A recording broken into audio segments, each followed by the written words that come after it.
दोस्तों इकोनॉमिक्सपुर में आपका बहुत बहुत स्वागत है। हम जानेंगे एकाधिकार बाजार क्या होता है, यानी कि मोनोपोली मार्केट क्या होती है। सबसे पहले मोनोपोली शब्द दो शब्दों से मिलकर बना है, एक होता है मोनो, एक होता है पॉली। मोनो का अर्थ होता है एक और पॉली का अर्थ होता है अधिकार, यानी किसी एक का अधिकार। इसका अर्थ यह हुआ कि यदि बाजार पर किसी एक का अधिकार हो जाए, किसी एक विक्रेता का अधिकार हो जाए, तो उसको मोनोपोली मार्केट कहते हैं। यहां पे आप डेफिनेशन देख पा रहे हैं। एकाधिकार बाजार वह बाजार होता है जिसमें केवल एक ही विक्रेता पाया जाता है, यानी कि बेचने वाला केवल एक ही व्यक्ति होता है। तो आप क्लियरली पढ़ सकते हैं, एकाधिकार बाजार वह बाजार होता है जिसमें केवल एक ही विक्रेता पाया जाता है। विक्रेता का मतलब क्या होता है? सेलर। सेलर यानी कि बेचने वाला। तो इसका मतलब ये वो मार्केट है जिसमें ओनली वन सेलर पाया जाता है, यानी कि बेचने वाला कोई एक होता है और खरीदने वाले सब होते हैं। अब आप कहेंगे कि इसका एग्जाम्पल भी बता दो। एग्जाम्पल में हम ले सकते हैं जैसे रेलवे। इंडिया में जो रेलवे है, उस रेलवे को अगर आप देखोगे तो वो एक मोनोपोली है उसके पास। मोनोपोली कैसे है? रेलवे के अलावा कोई और प्राइवेट कंपनी नहीं है जो अपना खुद का रेलवे ले आए।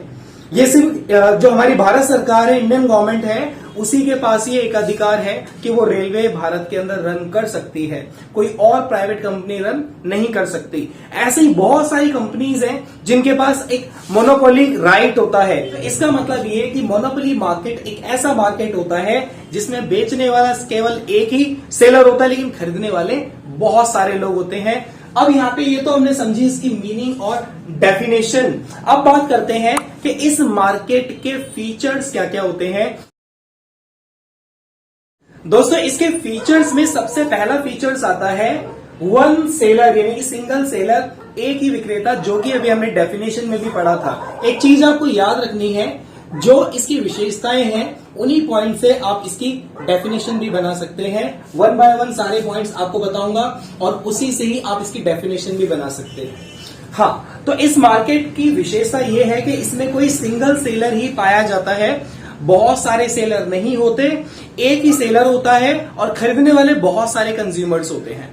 मैंने एग्जांपल्स आपको बता ही दिया था, माइक्रोसॉफ्ट है, रेलवे है और भी बहुत सारे एग्जांपल्स हैं। दोस्तों सेकंड इसका फीचर्स आता है निकट प्रतिस्थापन वस्तु का ना होना, यानी कि नो क्लोज सब्सटीट्यूट।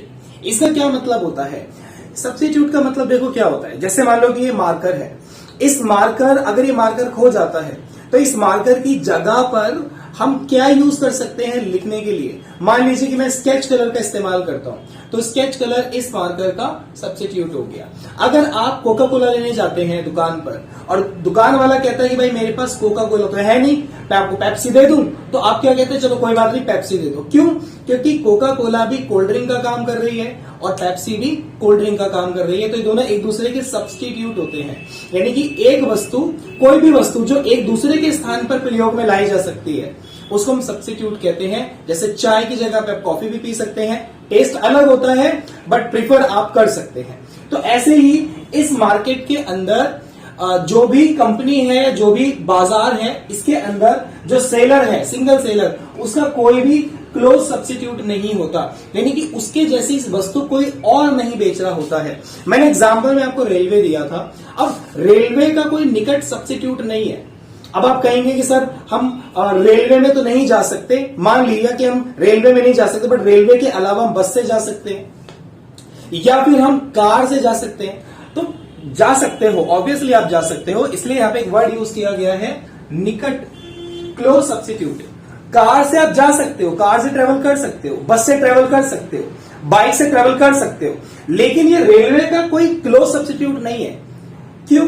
क्योंकि भाई देखो, रेलवे लॉन्ग डिस्टेंस के लिए यूज होता है। ऐसा तो नहीं है ना कि एक थोड़ी सी दूरी पर या सिर्फ 1 किलोमीटर के लिए आप रेलवे यूज करते हो, ऐसा नहीं है। मेनली इंडिया में रेलवे किस लिए इस्तेमाल किया जाता है?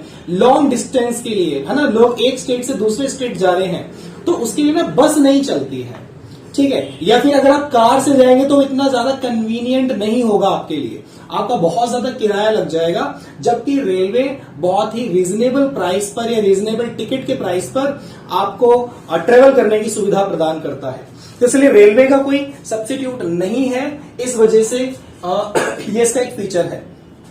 क्लियर कि इसका सब्स्टिट्यूट का मतलब क्या हो गया कि इस मार्केट में कोई भी एक मोनोपोली मार्केट है, उसमें उसका कोई निकट सब्स्टिट्यूट नहीं होता। तो रेलवे भी एक ऐसा मार्केट है जिसका निकट सब्स्टिट्यूट नहीं है। निकट मतलब कोई भी क्लोज सब्स्टिट्यूट नहीं है। कीमत विभेद। अब थर्ड पॉइंट आता है कीमत विभेद। अब ये कीमत विभेद का क्या मतलब होता है? यहाँ पे प्राइस डिस्क्रिमिनेशन क्यों है? यानी कि प्राइस को लेकर मतलब इस मार्केट के अंदर अलग अलग प्राइस भी आपको देखने को मिलेंगे। जैसे रेलवे ही है तो रेलवे में इकोनॉमिक क्लास अलग होती है, बिजनेस क्लास अलग होती है ना। तो इसका क्या मतलब है कि रेलवे जैसी सुविधा आपको प्रदान कर रहा है वैसा ही आपसे चार्ज भी वसूल रहा है। ऐसा नहीं है कि रेलवे में जो टिकट का प्राइस होता है वो सब हर जगह सेम है। मतलब जिस क्लास में आप जा रहे हो, चाहे बिजनेस क्लास है, इकोनॉमिक क्लास है, अगर आप किसी में भी आप जाते हो तो आपको सेम टिकट का प्राइस मिलेगा, ऐसा नहीं हो सकता। आप टिकट में या फिर आप ट्रेन में जैसी सुविधा का इस्तेमाल करना चाहते हैं, आप एसी कंपार्टमेंट लेना चाहते हैं तो भाई उसकी टिकट का प्राइस थोड़ा सा ज्यादा होगा। तो वही चीज है। तो यहां पर जो कीमत विभेद पाया जाता है वो इस मार्केट में होता है। यानी कि इस मार्केट के अंदर जो एक सेलर है वो अपनी मर्जी से जैसा वो प्रोडक्ट आपको अवेलेबल कराता है उस हिसाब से वो आपसे पैसे वसूलता है। तो ये होता है इसका कीमत विभेद, यानी कि अलग अलग कीमतें वसूलना। लेकिन जो दूसरे मार्केट्स होते हैं वहां पे ऐसा नहीं पाया जाता। जैसे परफेक्ट कंपटीशन मार्केट, उसके बारे में दूसरा वीडियो है, उसको आप देखना। लेकिन इस मार्केट में हम बात करेंगे कि इसमें जो सिंगल सेलर होता है उसका कोई एक सेट प्राइस नहीं होता, वो अलग अलग प्राइस आपसे वसूल लेता है।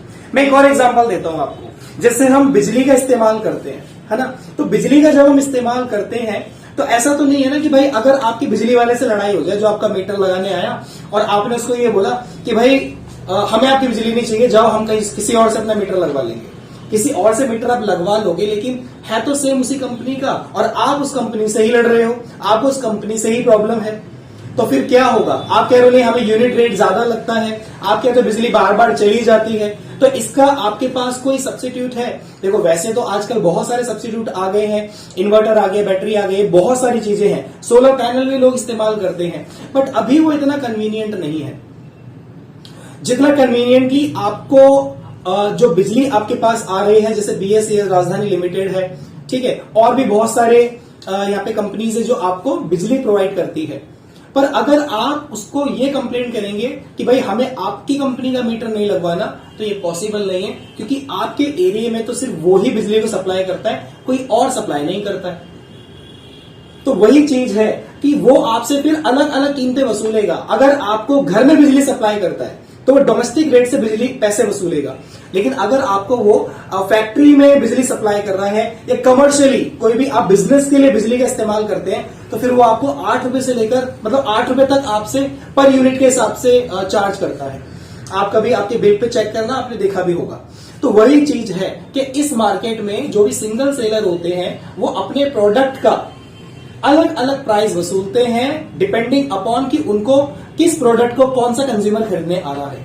अगर उनका जो प्रोडक्ट है वो कम कीमत वाला है तो उससे कम कीमत वसूली जाएगी। अगर उसी में फीचर्स ज्यादा ऐड हो रखे हैं, ज्यादा आपको सुविधा दी जा रही है, तो उसी प्रोडक्ट की आपसे ज्यादा कीमतें वसूली जाती है। दोस्तों अब आता है इसके बाद हमारा fourth feature, no entry of new firm. यानी कि कोई भी नई फर्म इस मार्केट के अंदर एंटर नहीं कर सकती। शुरू में ही मैंने आपको बताया था, ये मार्केट ही एक ऐसा मार्केट है जिसमें बेचने वाला एक होगा, सेलर एक होगा, सिंगल सेलर होगा। तो उस पर्टिकुलर प्रोडक्ट को कोई और आकर, कोई नई फर्म या नई कंपनी आकर उसको नहीं बेच सकती, नहीं बना सकती है। तो इसका एक और फीचर हमें समझ आ रहा है कि इस मार्केट के अंदर किसी नई फर्म का आना अलाउ नहीं है। कोई नई फर्म का जो एंट्री है उसमें बैरियर है। नई फर्म इस मार्केट में नहीं आ सकती और पुरानी तो छोड़कर जाएगी नहीं, क्योंकि वही सिंगल सेलर है तो उसको सबसे ज्यादा प्रॉफिट होता है।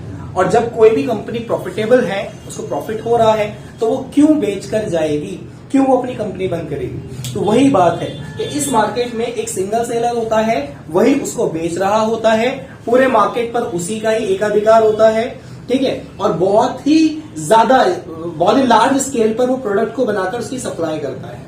और कोई नई फर्म इस मार्केट में नहीं आ सकती। नेक्स्ट पॉइंट आता है लाभ अधिकतमकरण, या इसका हम ये कह सकते हैं कि जो इसका मेन मकसद होता है वो क्या होता है, प्रॉफिट मैक्सिमाइजेशन। यानी कि इस मार्केट के अंदर इनका जो मेन पर्पस है वो ये है कि इनको अपना ना प्रॉफिट है वो बहुत मैक्सिमम करना होता है। इनका मेन पर्पस लोगों का कल्याण करना नहीं है। कल्याण मतलब ये कि लोगों को कम पैसे में ज्यादा सुविधाएं देना, इनका ऐसा कोई पर्पस नहीं होता। इनका पर्पस होता है कि ज्यादा से ज्यादा प्रॉफिट आना चाहिए। तो ये प्रॉफिट मैक्सिमाइजेशन के ऊपर बेस्ड है मार्केट, जिसमें इसके अंदर फर्म आपसे या कंज्यूमर से ज्यादा प्रॉफिट कमाना चाहती है।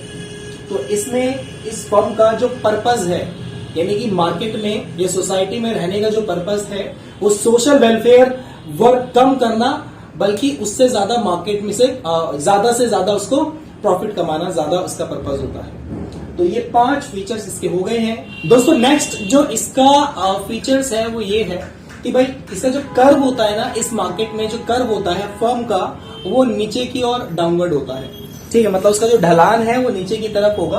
कैसे, मैं आपको बता देता हूं। जैसे ये हमने कर्व बनाया और इसको इस तरीके से, तो ये हमारे पास, ठीक है, इसका बेस आ गया।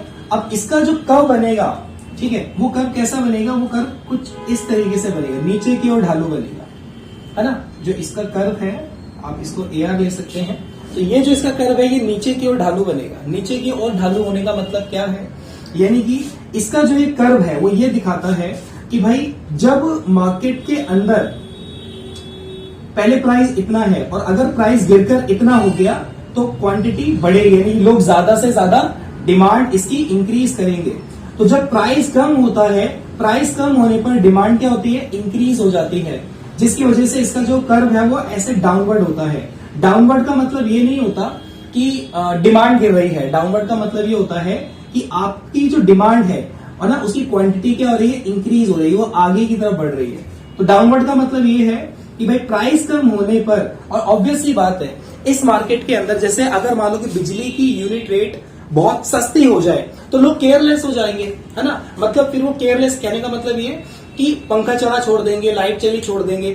तो इसका मतलब लोग केयरलेस हो जाएंगे बिजली के बारे में, क्योंकि बहुत सस्ते में आ रही है, बहुत ही चीप प्राइस पे आपको मिल रही है। लेकिन वहीं पर अगर यहाँ पर अगर प्राइस क्या हो जाए, ज्यादा हो जाए, प्राइस आपका इंक्रीज होने लगेगा, तो वहीं पर डिमांड आपकी घटकर पीछे आ जाएगी, यानी कि कंज्यूमर्स उसको फिर कम कंज्यूम करेंगे, क्योंकि बिजली ज्यादा उसकी यूनिट रेट हो गई तो खर्चा ज्यादा होगा, बिल ज्यादा आएगा। तो इस वजह से इसका जो कर्व है वो डाउनवर्ड होता है। तो डाउनवर्ड का मतलब आप समझ गए होंगे। डाउनवर्ड का मतलब एक चीज और आप ध्यान से समझ लीजिए, यहाँ पे कभी भी डाउनवर्ड कर्व होता है ना, तो उसका क्या मतलब होता है, सिंपल सी बात देखो ये है कि इसमें यहाँ पे हम प्राइस की बात करते हैं और यहाँ पे हम क्वांटिटी या डिमांड की बात करते हैं, ठीक है। तो यहाँ पर डाउनवर्ड का मतलब क्या हो रहा है कि प्राइस आपका गिर रहा है, प्राइस आपका क्या हो रहा है, गिर रहा है, लेकिन जो डिमांड है ना वो आपकी इंक्रीज हो रही है। तो अब आप एक चीज देखिए कि कोई भी चीज है वो आगे की तरफ इंक्रीज होती है और नीचे की तरफ उसके ऊपर भी प्रेशर लग रहा है। तो अगर कोई चीज आगे की तरफ इंक्रीज होगी और ऊपर से नीचे की प्रेशर लगेगा तो उसका कर्व कुछ इस तरीके से बनेगा। मतलब मान लीजिए कि कोई प्लेन है और ऊपर से इसमें प्रेशर लग रहा है, तो प्लेन तो आगे की तरफ जा रहा है, ऊपर से प्रेशर लग रहा है, तो ये आगे भी जाएगा और नीचे भी आएगा, आगे भी जाएगा और नीचे भी आएगा। दैट मीन्स कि ये जो कर्व है उसमें आप क्लियरली देख पाएंगे कि जो प्राइस है पहले इतना था, फिर घटकर इतना हुआ, फिर घटकर इतना हुआ। तो जैसे जैसे प्राइस नीचे घट रहा है वैसे जो क्वांटिटी है वो पहले इतनी थी फिर इतनी हो गई, ऐसी क्वांटिटी आगे बढ़ती रहती है। तो इस वजह से जो कर्व होता है वो डाउनवर्ड होता है। आई होप दोस्तों ये जो फीचर्स हैं आपको समझ आ गए होंगे। इसके अलावा कोई आपका डाउट है, आप कहना चाहते हैं, या आपको किसी और पर्टिकुलर टॉपिक पे वीडियो चाहिए, आप मुझे कमेंट कर सकते हैं, मैं आपके लिए वीडियो ले आऊंगा। और वीडियो अच्छा लगता है तो लाइक करके जरूर जाना। मिलता हूं आपसे अगले वीडियो में। Bye bye and wish you all the very best.